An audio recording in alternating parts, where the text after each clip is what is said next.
Mary Lewap magistral ýolunyň uğrunda adam pidalaryna getiren ýol hadisalary boldy.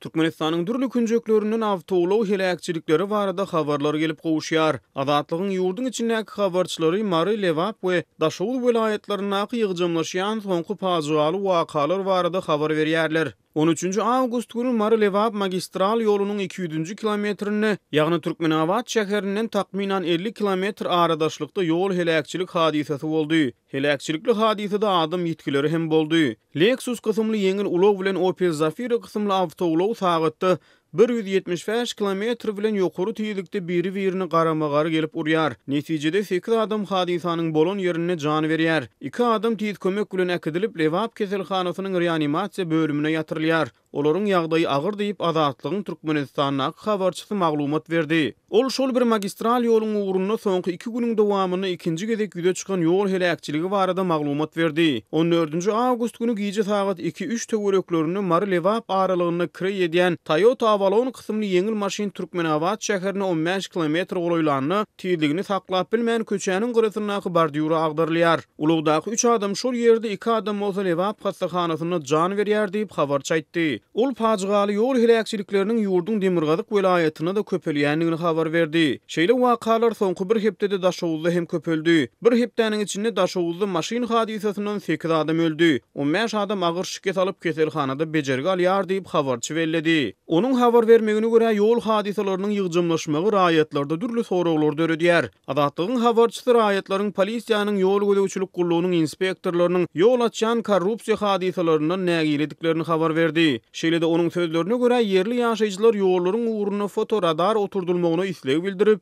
bu ýagdaýyň ölümçülükli ýol hadisalarynyň belli bir derejede öňüni aljakdygyna ynanýar. Habarçy ençeme ulag sürüjüsiniň sözlerine salgylanyp soňky döwürde köpelýän helakçylikli ýol hadisalarynyň ýurtda dowam edýän ykdysady durgunlyk bilen gönüden-göne ara baglanyşygynyň bardygyny belledi. Adamlar maşynlarynyň rezin tekerlerini we beýleki şaýlaryny wagtynda çalyşyp bilmeýär. Ähli zat gymmatçylyk diýip olaýtdy. Habarçy ýagdaýyň şeýledigine özüniň gözlü şaýat bolýanlygyny aýratyny ýytdy.